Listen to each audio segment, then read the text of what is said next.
Hello everyone, मेरा नाम Nishit and welcome to crazy GK trick. तो फ्रेंड्स, हमारे टॉप 100 क्वेश्चन की सीरीज चल रही है जो कि एसएससी सीएचएसएल के लिए बहुत ज़्यादा इंपॉर्टेंट है। मैंने अभी तक आपसे 80 क्वेश्चंस डिस्कस कर चुके हैं 4 वीडियोस में।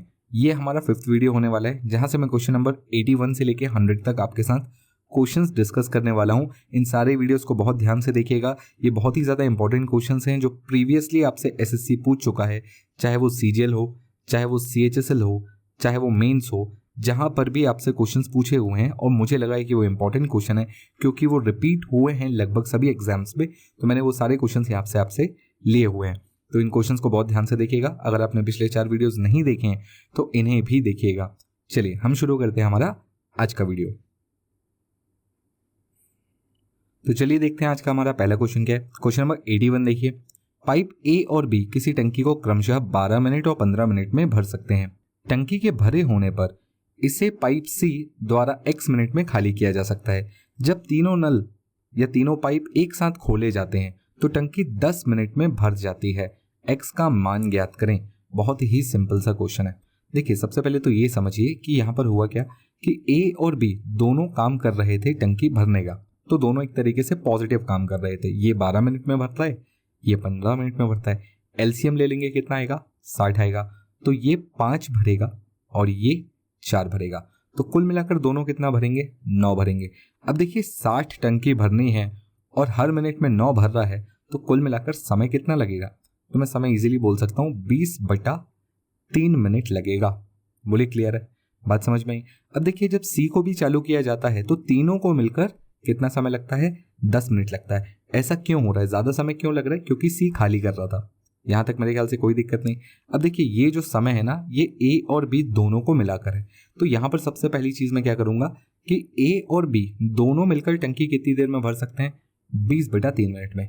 सी अकेला या ए बी और सी तीनों मिलकर कितनी देर में काम करते हैं? 10 मिनट में। बोलिए क्लियर है? यहाँ तक मेरे ख्याल से कोई दिक्कत नहीं। इनका एलसीएम ले लीजिए। एलसीएम जब भी लेंगे फ्रैक्शन वाले नंबरों में तो ध्यान रखिएगा कि आप सिर्फ न्यूमरेटर का एलसीएम लेंगे। तो यहाँ पर एलसीएम कितना आ जाएगा? 20। तो यहाँ पर इनकी एफिशिएंसी कितनी होगी? तो इसकी एफिशिएंसी होगी 3 और इसकी एफिशिएंसी होगी 2। तो देखिए, ये दोनों मिलकर 3 भरते हैं और ये तीनों मिलकर 2 ही भर पाते हैं। क्यों? क्योंकि सी एक खाली कर रहा होता है, तो सी की वैल्यू मैं मान सकता हूँ -1 आएगी। कैसे? देखिए, 3 की वैल्यू मतलब a + b और यहाँ से तीनों की वैल्यू ab + c कितनी आ रही है? 2। यानी ऑब्वियसली सी क्या होगा? -1। अब यहाँ पर -1 का मतलब क्या है? -1 का मतलब है कि वो 1 मिनट में एक खाली कर रहा है। खाली कर रहा है इसलिए माइनस है। जब भर रहे थे तो पॉजिटिव था। तो खाली कितना करना है? 60। बोलिए क्लियर है? तो मुझसे पूछा गया x का मान ज्ञात करें। यानी सी अगर x मिनट में खाली करता है तो सी टोटल टंकी कितने की थी? 20 की थी। कितने की थी? 20 की थी। तो कितनी देर में खाली करेगा? 20 मिनट में खाली करेगा। बोलिए clear? Option C will be the right answer. यहाँ तक मेरे ख्याल से आपको कोई दिक्कत नहीं होगी। बहुत ही बढ़िया क्वेश्चन था, अच्छा क्वेश्चन, इंपॉर्टेंट क्वेश्चन। इस टाइप का क्वेश्चन आपसे पूछा जा सकता है। टाइम टेकिंग भी हो सकता है अगर आपको बिल्कुल कम आइडिया है कि इस टाइप के क्वेश्चन से कैसे डील करना है, पर अगर आपको सही तरीका पता है तो आप बहुत इजीली बना ले जाएंगे। चलिए नेक्स्ट क्वेश्चन देखते हैं। अगला क्वेश्चन नंबर 82 देखिए क्या बोलता है। ट्रायंगल ABC में angle ABC equals to twice of angle CAB। यदि भुजा BC को बिंदु D तक बढ़ाया जाए और एंगल ACD 126 है तो एंगल CAB क्या होगा? सबसे पहले कंफ्यूज नहीं होना है, एक ट्रायंगल बना लीजिए। ट्रायंगल क्या है? ABC। बोलिए क्लियर है? आगे बोला है ABC जो है वो ट्वाइस है किसके? CAB के। तो ABC ट्वाइस है किसके? CAB के। यानी ये अगर x है तो ये 2x होगा। मेरे ख्याल से यहाँ तक कोई दिक्कत नहीं। चलिए, BC को बिंदु D तक बढ़ा दिया जाता है। BC को मैंने D तक बढ़ा दिया। ACD यानी ACD ये वाला एंगल 126 डिग्री है। आपसे क्या पूछा गया है? CAB यानी x की वैल्यू बताएं या ये वाला एंगल बताएं। देखिए, बहुत ही छोटी सी प्रॉपर्टी है। एक्सटर्नल एंगल यानी बाह्य कोण सुदूर 2 कोणों के योग के बराबर होता है। External angle equals to other 2 angles of the triangle. बोलिए क्लियर है? यानी मैं ऐसा बोल सकता हूँ कि अगर मैं 2x और x को जोड़ूंगा तो कितना मिलेगा 126 मिलेगा। यानी 3x की वैल्यू कितनी आ जाएगी 126, यानी x की वैल्यू कितनी आ जाएगी 42, और इसी की वैल्यू तो चाहिए थी। Option B will be the right answer. बहुत ही सिंपल क्वेश्चन था, है कि नहीं। बस आप यहाँ पर शब्दों में कंफ्यूज मत होइएगा, थोड़ा सा हिम्मत करते हुए डायग्राम बना लीजिएगा। अगर आपने डायग्राम सही बनाया तो बिल्कुल बहुत ईजिली ये क्वेश्चन सॉल्व हो जाएगा। मेरे ख्याल से यहाँ तक आपको कोई दिक्कत नहीं होगी। चलिए आगे बढ़ते हैं, छोटा सा अपडेट है आपके लिए। क्रेजी जीके ट्रिक एप्लीकेशन पर एडवांस मैथ का कोर्स ऑनलाइन हो चुका है। एमपीजी के कंप्यूटर कोर्स, इंग्लिश कोर्स और साथ ही हिंदी और अदर स्टेट जीकेस भी आने वाले हैं। तो आप एप्लीकेशन पर विजिट करिए, इन सारे कोर्सेज को आप अवेल कर सकते हैं। उसके लिए मैं आपके लिए ये कर सकता हूँ कि वीडियो के बीच बीच में कहीं पर मैं आपको कूपन कोड देता रहूँगा। कूपन कोड वीडियो के बीच में कहीं पर भी हो सकते हैं। मैं आपको टोटल एक वीडियो में 5 कूपन कोड दूंगा, तो उन कूपन कोड्स को यूज़ करके आप 70% तक का ऑफ यूज़ कर सकते हैं, या 70% तक का ऑफ आप ले सकते हैं। तो आप वीडियोस ध्यान से देखते रहिए, आपकी पढ़ाई भी होती रहेगी और साथ ही साथ आप इन कूपन कोड्स को लेकर कोर्सेज पे 70% की डिस्काउंट भी ले सकते हैं। तो आई होप आपको ये बात समझ में आ गई होगी। चलिए आते हैं क्वेश्चंस पर। अगला क्वेश्चन नंबर 83, देखिए क्या लिखा हुआ है। व्यंजक यहाँ पर इसको ध्यान से देखिएगा, ये है 3x² माइनस 5x माइनस 8। इसके आपको गुणखंड निकालने हैं, यानी बेसिकली आपको इसके फैक्टर्स निकालने हैं। कैसे निकालते हैं, बचपन में याद है, अगर कभी आपको ax² plus bx plus c का फॉर्म दे दिया जाता था तो हम इन दोनों को मल्टीप्लाई करते थे, a और c को, और उसके बाद इन दोनों नंबर्स को कुछ ऐसा तोड़ते थे मल्टीप्लाई करने के बाद कि जिसका डिफरेंस या योग भी आए। जैसे 8 दिया कितना होता है 24 होता है। अब देखिए 8 और 3 का अंतर ही 5 निकल के आता है। बोलिए क्लियर है, बात समझ में आई। देखिए पहले इन दोनों को मल्टीप्लाई करना है, कितना आएगा 24 आएगा। 24 को ऐसे दो नंबरों में तोड़िए जिनका डिफरेंस या योग 5 हो। तो देखिए योग 5 हो ऐसा तो पॉसिबल हो नहीं सकता। तो यहाँ पर हम क्या देखते हैं कि 8 और 3 दो ऐसे नंबर है जिनका एटलीस्ट अंतर 5 है। तो मैं यहाँ पर वही चीज़ अप्लाई करूंगा, और ध्यान दीजिएगा ये -5 का है, यानी बड़ी संख्या माइनस में होगी और छोटी संख्या पॉजिटिव में होगी। तो यहाँ पर मैं इस इक्वेशन को कैसे लिखूंगा, 3x² minus 8x plus 3x minus 8। बोलिए क्लियर है। यहाँ पर आप ध्यान से देखेंगे तो इस सेक्शन को सॉल्व करने पर आपको यही इक्वेशन मिलेगी, बस इस बात का ध्यान रखना है आपको। चलिए ये हो जाएगा 3x² में से अगर मैं यहाँ से x कॉमन ले लूँ तो अंदर क्या बचेगा, अंदर बचेगा 3x माइनस 8, और यहाँ से अगर मैं 1 कॉमन ले लूँ तो अंदर बचेगा 3x माइनस 8। इन दोनों में से अगर मैं 3x माइनस 8 को कॉमन ले लूँ तो बचेगा x प्लस 1। तो यहाँ से मेरे दो गुणज सामने आ गए, यानी option A will be the right answer. बोलिए क्लियर है। बहुत ही सिंपल क्वेश्चन था, हम सभी ने बचपन में पढ़ा हुआ है, क्लास 8th या 9th की ही बात होगी, हमने सभी कुछ पढ़ा हुआ है। चलिए आगे बढ़ते हैं नेक्स्ट क्वेश्चन के लिए। क्वेश्चन नंबर 84 देखिए क्या लिखा हुआ है। यदि a b से 40% कम है और c a और b के योग का 40% है तो b c से कितने प्रतिशत अधिक है। सबसे पहले छोटी छोटी बातों पर ध्यान देंगे। पहले a b से 40% कम है, इस बात को समझें। a b से 40% कम होने का मतलब क्या है, यानी अगर b 100 होगा तो a 60 हो जाएगा। बोलिए क्लियर है, बात समझ में आ गई आपको। यहाँ पर आगे क्या बोला है कि c जो है वो a और b के योग का 40% है। देखिए इनका योग कितना होता है 160 होता है। बोलिए हाँ, 160 का अगर मैं 40% निकालूंगा तो कितना आएगा, तो यहाँ पर मुझे मिलेगा 64। इसका 40% निकालूंगा तो कितना आएगा 64। अब देखिए ये है b, ये है a और ये है c। यहाँ तक मेरे ख्याल से आपको कोई दिक्कत नहीं होगी। अब क्वेश्चन हम इजीली बना सकते हैं। b c से कितने प्रतिशत अधिक है। देखिए b सबसे पहले ये बताइए कितना अधिक है, तो हम बोल सकते हैं 36 अधिक है। किससे, c से। यानी मुझे क्या करना है 36/64 इंटू 100, यही तो होगा परसेंटेज। बोलिए क्लियर है, यहाँ तक मेरे ख्याल से आपको कोई दिक्कत नहीं। तो ये कितना आएगा, ये आएगा 56.25% या 56 सही 1/4%। Option C will be the right answer. बहुत ही सिंपल सा क्वेश्चन था, बस आपको थोड़ा सा शब्दों पे फंसना नहीं है। बहुत आराम से पढ़ेंगे, इजीली क्वेश्चन सॉल्व हो जाएगा। चलिए नेक्स्ट क्वेश्चन देखते हैं। अगला क्वेश्चन नंबर 85 देखिए क्या लिखा हुआ है। यदि a की आय b की आय से 60% कम है और b की आय a से कितने प्रतिशत अधिक है। बहुत ही सिंपल सा क्वेश्चन है। a की आय b से 60% कम है, यानी b अगर 100 कमाएगा तो a कितना कमाएगा 60% कम कमाएगा, यानी 40 कमाएगा। यहाँ तक मेरे ख्याल से कोई दिक्कत नहीं। आपसे क्या पूछा है, b की आय a की आय से कितने प्रतिशत अधिक है। पहले तो ये देखिए कितना अधिक है, तो 60 अधिक है। किससे? ए से। तो ये हो जाएगा 60/40 गुणित 100। बोलिए क्लियर? ये कितना आ जाएगा? ये आ जाएगा 150%। Option D will be the right answer. तो आपको अगर परसेंटेज कैलकुलेशन सिंपल वाला भी आता है तो आप बहुत इजीली इस टाइप के क्वेश्चंस को बना सकते हैं, और इस टाइप के क्वेश्चन आपके CHSL में बिल्कुल पूछे जाएंगे। ये सिंपल क्वेश्चंस की कैटेगरी में आते हैं। चलिए नेक्स्ट क्वेश्चन देखते हैं। अगला क्वेश्चन, क्वेश्चन नंबर 86 देखिए क्या लिखा हुआ है। 1/15 प्लस 1/35 प्लस 1/63 63 प्लस 1/99 99 प्लस 1/143। बोलिए क्लियर है? यहाँ तक अगर आपको बात समझ में आई तो आप इसे इस टाइप की सीरीज को बहुत इजीली बना सकते हैं। सबसे पहले इस टाइप की सीरीज आए ना तो नंबर्स को ऐसा तोड़ने की कोशिश करिएगा कि इनके बीच का जो डिफरेंस है वो कांस्टेंट कुछ निकलता रहे। कांस्टेंट निकलते रहने का क्या मतलब है? जैसे 15 को मैं क्या बोल सकता हूँ? 3 × 5। यहाँ पर देखिए 35 को क्या बोल सकता हूँ? 5 × 7। 63 को क्या बोल सकता हूँ? 60 × 9। यहाँ पर 9 × 11। यहाँ पर 11 × 13। बोलिए क्लियर? और देखिए सबके बीच का अंतर 2 है। यहाँ तक भी सही है।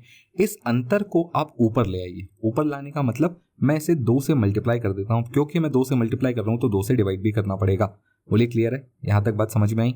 चलिए 2 से मल्टीप्लाई करूंगा तो ये 1/2 बाहर रह जाएगा। अंदर क्या बचेगा? 2/3 × 5 प्लस 2/5 × 7 प्लस 2/7 × 9 प्लस ऐसे करके 2/9 × 11 और लास्ट में जाएगा 2/11 गुणित 13। यहां तक समझ में? इस नंबर को मैं तोड़ सकता हूं। क्या तोड़ सकता हूं? 1/3 माइनस 1/5। इसको इस तरीके से लिखिए और उसके बाद इसको थोड़ा सॉल्व करेंगे एलसीएम के हिसाब से। तो ये 5 इधर, ये 3 इधर माइनस करेंगे तो 2/3 गुणित 5 यही आएगा। सही है? चलिए इसको क्या लिख सकता हूं? इसको लिख सकता हूं 1/5 माइनस 1/7। अगले नंबर को लिख सकता हूं 1/7 माइनस 1/9। उसके बाद 1/9 माइनस 1/11 और लास्ट में 1/11 माइनस 1/13। बात समझ में आई? अब आप इसको ध्यान से देखेंगे तो आपको पता चलेगा कि बीच वाले जितने नंबर्स हैं सब आपस में कैंसिल आउट हो जाते हैं। बचेगा क्या? बाहर का 1/2 पहला टर्म और आखिरी टर्म, यानी आपके पास बचेगा 1/2 गुणित 1/3 माइनस 1/13। बात समझ में आई आपको? यहाँ से ये कितना हो जाएगा? तो यहाँ पर यह हो जाएगा 10/39 और 1/2 से जब मैं मल्टीप्लाई करूंगा तो 2 से कटेगा ये 5 बार में, तो कुल मिलाकर आंसर 5/39 हो जाएगा। यानी option C will be the right answer. बोलिए क्लियर है? बात समझ में आई?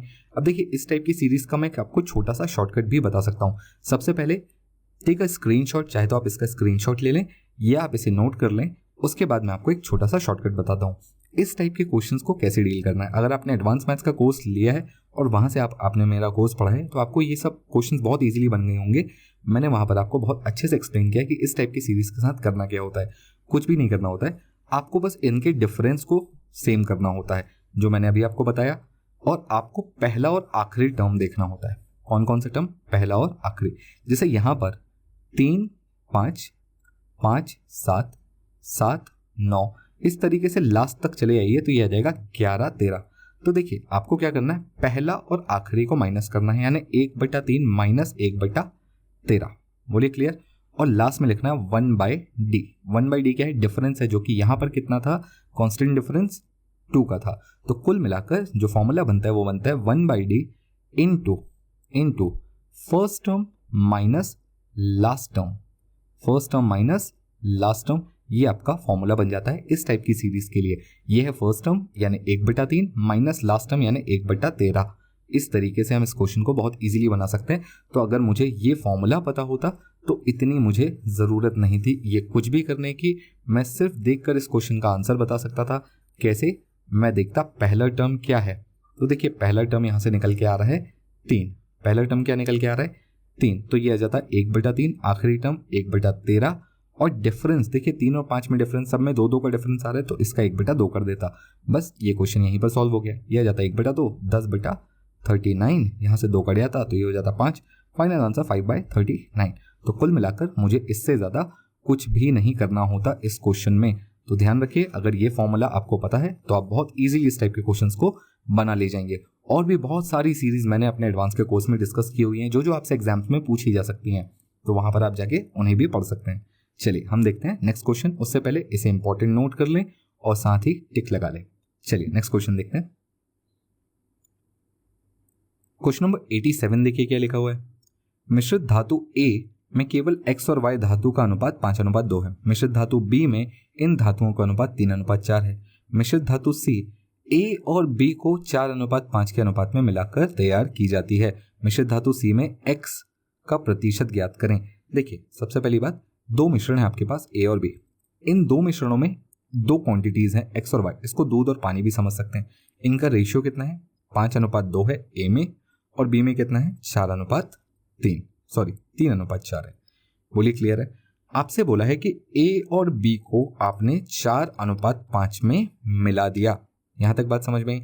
अब देखिए मैं इसको बिल्कुल एकदम स्ट्रेट फॉरवर्ड सीधा सीधा समझूं तो 5 और 2 7 होता है, और 3 और 4 7 होता है। यानी कुल मिलाकर मैं ऐसा बोल सकता हूं कि ये जो अभी टोटल मिश्रण है ये 7 का है, और ये जो अभी टोटल मिश्रण है 7 का है। मुझे इसे मिलाना है 4:5 में। तो मैं क्या करूंगा, मैं सीधा सीधा इसमें 4 का मल्टीप्लाई कर दूंगा और इसमें 5 का। तो ये कितना हो जाएगा? देखिए 7 चौका 28 हो जाएगा, और ये 7 पंजा 35 हो जाएगा। और जब आप इसका रेशियो निकालेंगे तो ये रेशियो भी 4:5 ही निकल के आएगा। यानी आपने इसे इस रेशियो में मिला दिया। अब आपने यहाँ 4 से मल्टीप्लाई किया था और यहाँ 5 से, तो अंदर भी करना पड़ेगा। तो 4 पंजे 20:8, और यहाँ से 5 से करेंगे तो ये हो गया 15:20। और इन्हें मिलाने का मतलब x में x जोड़ेंगे और y में y जोड़ेंगे, तो ये कितना हो जाएगा? 35 रेशियो, ये कितना हो जाएगा? 28। मेरे ख्याल से यहाँ तक आपको कोई दिक्कत नहीं होगी। अब आप चाहें तो आप इजीली इसको काट सकते हैं। 7 से काट लेंगे 5 बार में, 7 से काट लेंगे 4 बार में। बोलिए क्लियर है? यहाँ तक कोई दिक्कत नहीं आपको। तो 5:4 के अनुपात में है ये। तो टोटल कितना हो गया? 9। आपसे x का परसेंटेज पूछा है, तो देखिए x है 5, टोटल है 9, इनटू क्या करेंगे? 100 कर देंगे। तो मेरे ख्याल से आपसे ये क्वेश्चन भी बन जाएगा। कितना आएगा? 55 5/9। ये आपका सही आंसर होगा। Option D will be the right answer. बोलिए क्लियर है? यहाँ तक आपको समझ में आ गया होगा। चलिए आगे बढ़ते हैं, अगला क्वेश्चन देखते हैं। चलिए अगला क्वेश्चन 88 देखिए क्या लिखा हुआ है। क्वेश्चन नंबर 88 बोलता है ओ केंद्र वाले वृत्त में BC जीवा है। देखिए आपके सामने एक वृत्त है, यानी एक सर्कल है, इसका सेंटर है O। क्लियर? यहाँ पर एक जीवा है जिसे हम बोलते हैं BC।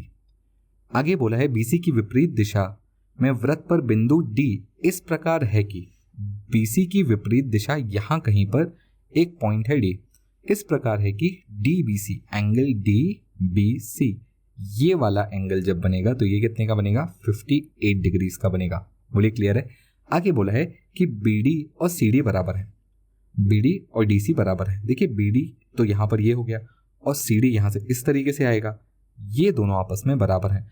आप जानते हैं कि एक ट्राइंगल में अगर दो साइड्स बराबर हैं तो उनके विपरीत कोण भी बराबर होंगे। यानी इसके भुजा के सामने वाला अगर 58 है तो ये इसके सामने वाला भी 58 ही होगा। बोलिए क्लियर है? यहाँ तक बात आपको मेरे ख्याल से समझ में आ गई होगी। चलिए अब देखिए मुझे ये बताइए, अगर ये 58 है और ये 58 है, यानी टोटल ये कितना हो जाएगा? 116। और टोटल एंगल्स कितने होते हैं? 180। तो 180 में से अगर मैं 116 माइनस कर देता हूँ तो कितना बचेगा? तो बचेगा 64। बोलिए क्लियर है यहाँ तक? यानी ये वाला एंगल कितना होगा? 64 हो जाएगा। आपसे पूछा है एंगल BOC का मान ज्ञात करें। BOC का मतलब क्या है? यहाँ से O पर ये वाला जो एंगल बनेगा इसका मान बताएं।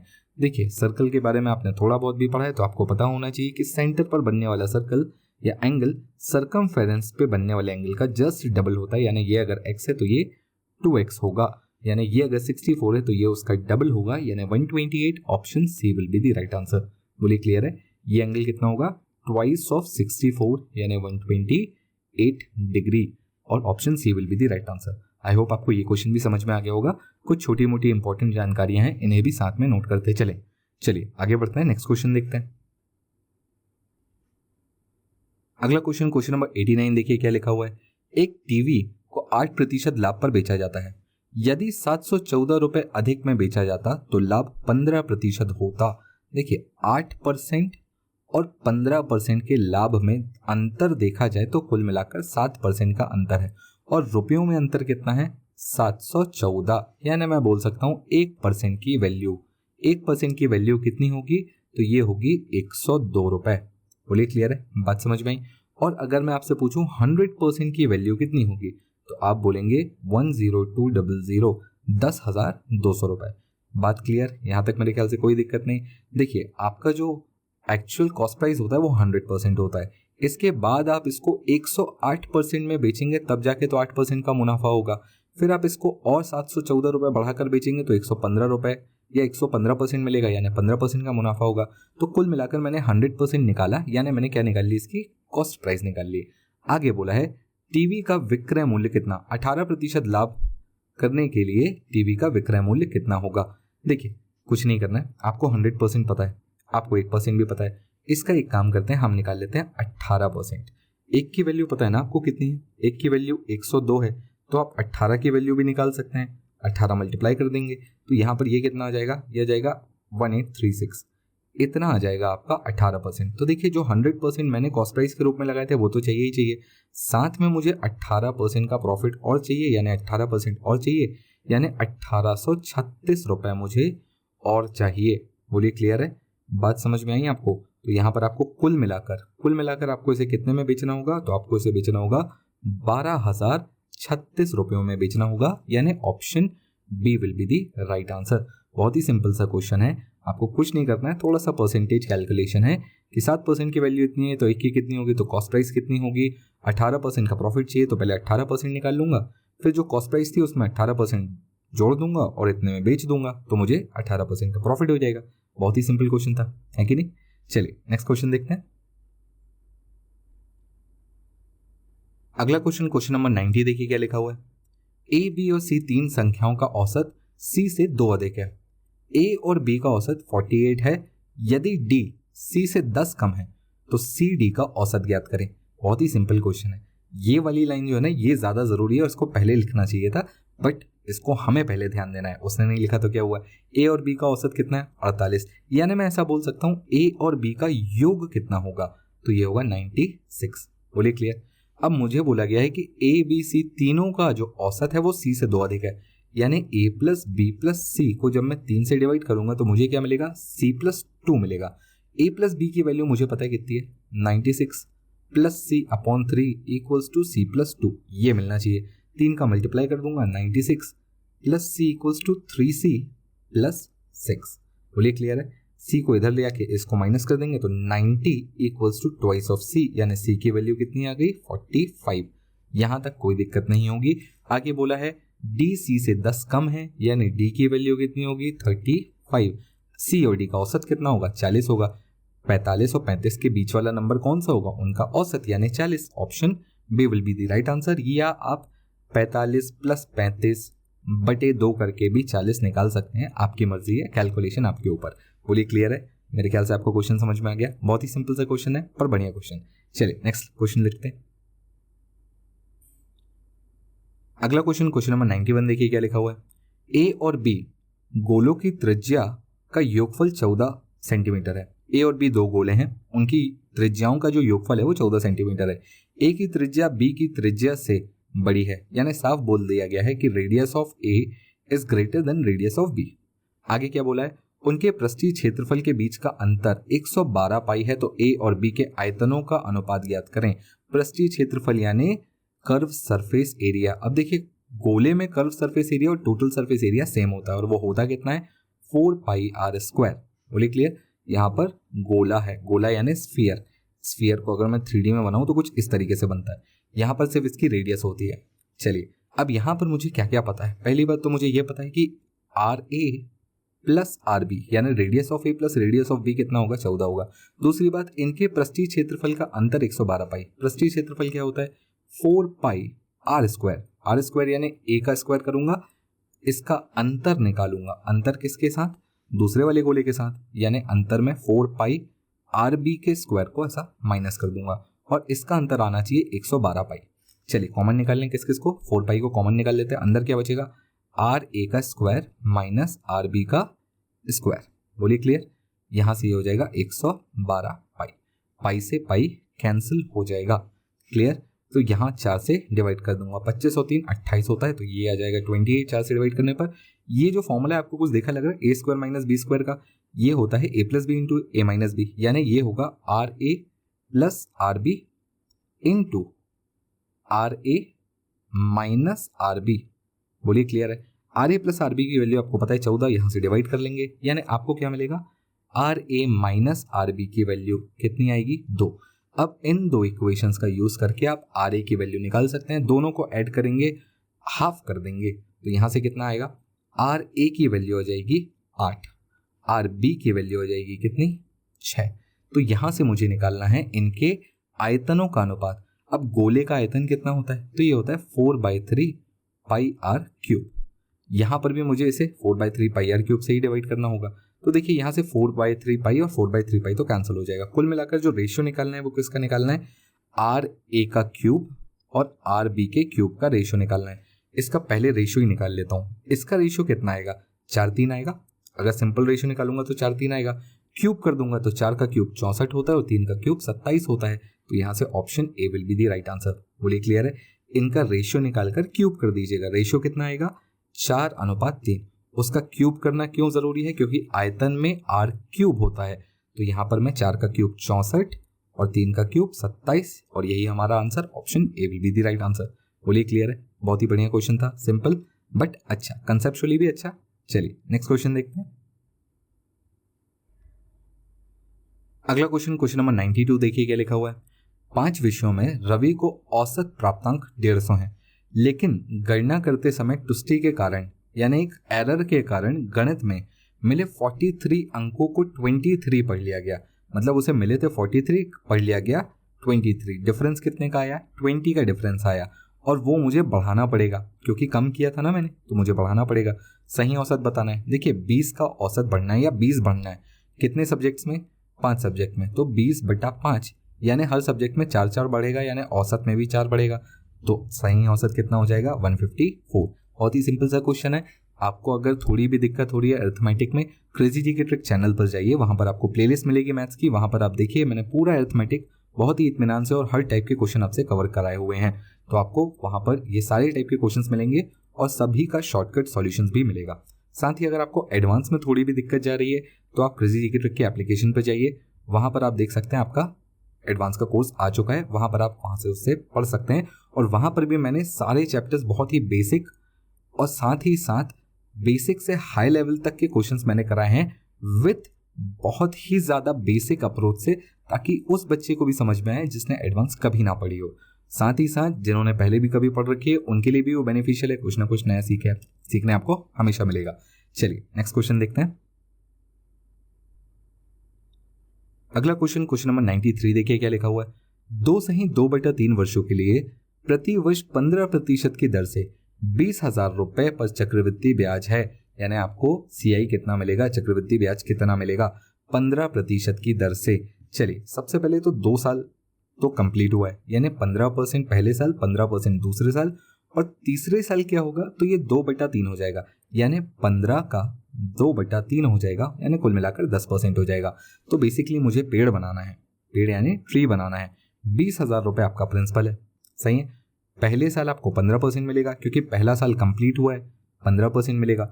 दूसरे साल भी 15% मिलेगा, पर तीसरे साल आपको केवल 10% मिलेगा क्योंकि वो कंप्लीट नहीं हुआ। चलिए इसका 15% निकालने की कोशिश करते हैं। 15% कितना आएगा, तो ये आ जाएगा 3,000। बोलिए क्लियर। यहाँ पर ये आ जाएगा 3,000 और 10% कितना आएगा, तो ये आ जाएगा 2,000।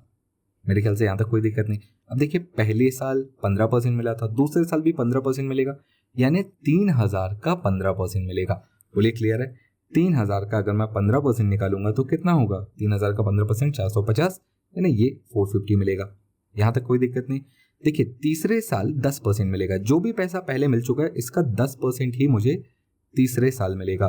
तो 3,000 का 10% 300, इस 3,000 का 10% 300 और इस 450 का 10% 45 होता है। बोलिए क्लियर। इन सब को अगर मैं जोड़ लूंगा तो मेरा सीआई हो जाएगा और सीआई कितना आएगा 9095। देखिए मैंने बहुत ज़्यादा कैलकुलेशन नहीं किया, बस मैंने ये देखा कि लास्ट डिजिट 5 आ रहा है और एक ही ऑप्शन में लास्ट डिजिट 5 है, ऑप्शन टिक लगाऊंगा, आगे बढ़ूंगा। ये छोटे छोटे तरीके हैं जो आपको एग्जाम्स में ध्यान रखने हैं ताकि आपका टाइम बच पाए। चलिए मैं आपके सामने इसका पूरा कैलकुलेशन भी करके बता देता हूँ, जोड़कर भी। ये 3,000, ये 3,000, 6,000 और ये 2,000, 8,000। तो यहाँ तो 8,000 ये हो चुके। आगे देखते हैं। 300, 300, 600, 600 और 400 फिर 1,000 हो गए, तो ये हो गया 1,000 और इसके बाद ये 50 और ये 45 यानी 95 और, तो कुल मिलाकर ये कितना हो गया 9,000 95, 95, यही हमारा सही आंसर होगा। तो आप इनको ऐड करके भी देखेंगे तो भी यही आएगा। मैंने सिर्फ यूनिट डिजिट पर आपको आंसर निकाल के बता दिया था। चलिए नेक्स्ट क्वेश्चन देखते हैं। अगला क्वेश्चन 94, देखिए क्या लिखा हुआ है। पिता और पुत्र की वर्तमान आयु का योगफल 52 वर्ष है। अब से 4 वर्ष बाद पुत्र की आयु पिता की आयु का 1/4 होगी। देखिए आज टोटल है 52 ईयर्स। ये कौन है? फादर प्लस सन। आज से 4 साल बाद फादर और सन का जो रेशियो होगा, सन और फादर का जो रेशियो होगा वो 1/4 होगा। बोलिए क्लियर है? बट आज से 4 साल बाद इनका योग भी तो चेंज होगा। बिल्कुल होगा भाई, बेटा भी 4 साल बढ़ चुका होगा और पिताजी की उम्र भी 4 साल बढ़ चुकी होगी, यानी टोटल 8 साल बढ़ चुका होगा। यानी टोटल ये कितने हो चुके होंगे? 60 के हो चुके होंगे। अब 4:1 में बांटना है, यानी टोटल है 5। 5 अगर 60 के बराबर तो 1 की वैल्यू 12, यानी बेटा कितने का होगा? 12 साल का। और पिताजी कितने के होंगे? 48 साल के। पर ये वाली बात जो भी है 4 साल बाद की है, इसका भी ध्यान रखिएगा। आगे क्या बोला है? अब से 10 वर्ष बाद पिता और पुत्र की आयु का अनुपात क्या होगा? देखिए अब से कहने का मतलब ये जो मेरा वर्तमान समय है इससे 10 साल बाद, 4 साल में ऑलरेडी आगे जा चुका हूँ, 6 साल और चला जाता हूँ तो 12 और 6 कितना हो जाएगा?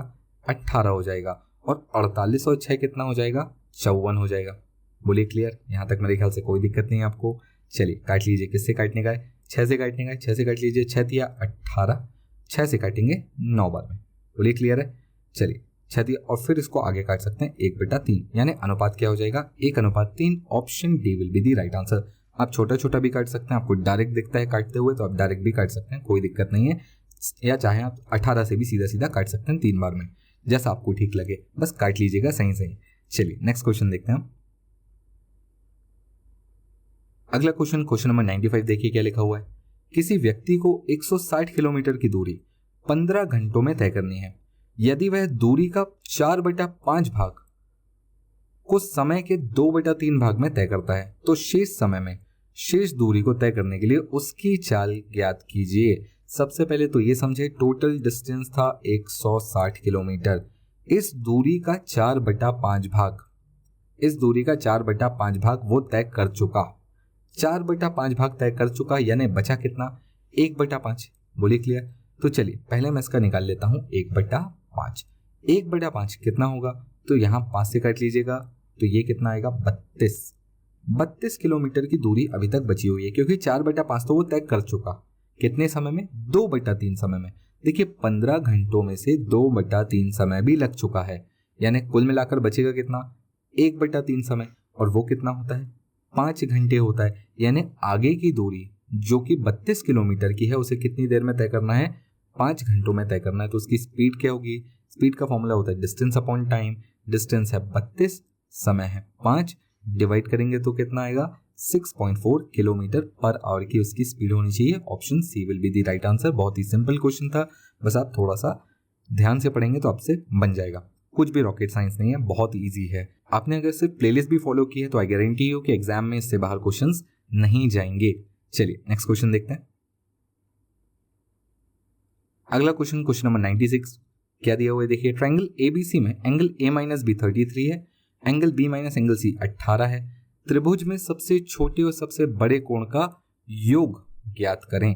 बहुत ही सिंपल क्वेश्चन है, इसमें बिल्कुल कंफ्यूज मत होना। सबसे पहले तो ये बात समझिए कि 3 कोण है, angle A plus angle B plus angle C, और इन तीनों का योग हमेशा 180 होगा। किसी भी त्रिभुज में सारे कोणों का योग 180 होता है, हमको पता है। पहली वाली इक्वेशन से मैं क्या निकाल सकता हूँ कि एंगल A जो है वो एंगल B प्लस 33 है। बोलिए हाँ। और यहीं से मैं निकाल सकता हूँ सेकेंड इक्वेशन से कि एंगल B जो है वो एंगल C प्लस 18 है। बोलिए क्लियर? अब यहाँ पर मुझे B की वैल्यू C के टर्म्स में मिली है, तो मैं क्या करता हूँ, इस B को यहाँ पर रख देता हूँ। तो angle A equals to angle C plus 18 plus 33। बोलिए क्लियर है? क्या किया मैंने बस इसको उठाकर यहाँ पर रखा है। इससे क्या होगा? इससे मुझे वैल्यू किसकी मिलेगी? एंगल A की वैल्यू मिलेगी C के टर्म्स में। तो ये कितनी होगी? Angle C plus 51। बोलिए क्लियर? तो ये आ गया एंगल A। तो अब मैं क्या कर रहा हूँ, एंगल A को मैं एंगल C के टर्म्स में लिख रहा हूँ, angle C plus 51 plus angle B का मतलब angle C plus 18 plus angle C का मतलब तो एंगल C है इक्वल्स टू 180। बोलिए क्लियर है? बात समझ में आई? अब अगर मैं यहाँ पर 18 और 51 को जोड़ दूं तो ये हो जाएगा angle thrice of angle C plus 69 equals to 180। 69 उधर ले जाके मैं माइनस कर दूंगा, 180 में से कितना बचेगा 111। 3 angle C equals to 111 divide कर दूंगा 3 से तो कितना आएगा, ये बचेगा 37। बोलिए क्लियर। तो एंगल सी की वैल्यू आपको मिल चुकी। अब एंगल बी कितना होगा, एंगल बी जैसा कि बोला था एंगल सी प्लस 18, तो एंगल बी कितना होगा 37 प्लस 18। बोलिए क्लियर है। यहां तक मेरे ख्याल से आपको बात समझ में आ रही होगी। दोनों का योग कितना आएगा 55। अब इसके बाद एंगल ए बी तो निकालना है, एंगल ए कितना है, तो अब आप चाहें तो एंगल बी प्लस 33 ले लें, यानी 55 प्लस 33 ले लें तो ये 88 हो जाएगा। या आप चाहते तो सीधा सीधा ये वाली वैल्यू भी यूज कर सकते थे कि एंगल सी की वैल्यू आपको पता है प्लस 37 कर लेंगे, यानी 51 प्लस 37 तब भी 88 आता, कोई दिक्कत नहीं है। सबसे छोटा 37, सबसे बड़ा 88। बोलिए क्लियर है। तो यहाँ पर मुझे दोनों का योग निकालना है। दोनों का योग कितना आएगा 125 degree. Option B will be the right answer. Angle A plus angle C ये आ जाएगा 125। सबसे बड़ा और सबसे छोटे एंगल का योग निकालना था, यही हमारा आंसर होगा। आई होप आपको ये क्लियर हो रहा होगा। आपको अगर एडवांस में कहीं पर भी कोई दिक्कत हो रही है, आई वुड सजेस्ट कि आप कोर्स पर जाएं, पढ़ें वहां से। आपका एक भी एडवांस मैथ्स का क्वेश्चन एग्जाम में कोर्स से बाहर नहीं जाएगा। बहुत ही डिटेल मैंने कोर्स बनाया हुआ है, अच्छा है। एग्जाम्स के लिए हिसाब से एग्जाम्स के क्वेश्चन लिए हैं, बहुत सारे क्वेश्चंस की मैंने प्रैक्टिस भी कराई है, तो आप बस पढ़िएगा। बोलिए क्लियर है। चलिए नेक्स्ट क्वेश्चन देखते हैं। अगला क्वेश्चन नंबर 97 देखिए क्या लिखा हुआ है। एक व्यक्ति 8 किलोमीटर प्रति घंटे की चाल से चलता है, वह प्रत्येक किलोमीटर के बाद 4 मिनट आराम करता है, तो उसे 6 किलोमीटर की दूरी तय करने में कितना समय लगेगा। बहुत ही सिंपल सा क्वेश्चन है। देखिए सबसे पहले ये बात समझिए, 8 किलोमीटर प्रति घंटे का मतलब क्या होता है कि 1 घंटे में 8 किलोमीटर चलता है। तो क्या मैं ऐसा बोल सकता हूँ 1 किलोमीटर चलने में 1/8 घंटे लेगा। बोलिए क्लियर है।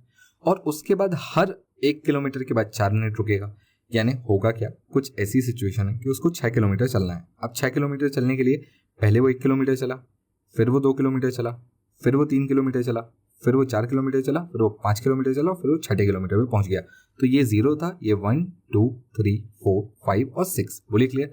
अब देखिए उसको रुकना कितनी बार पड़ा।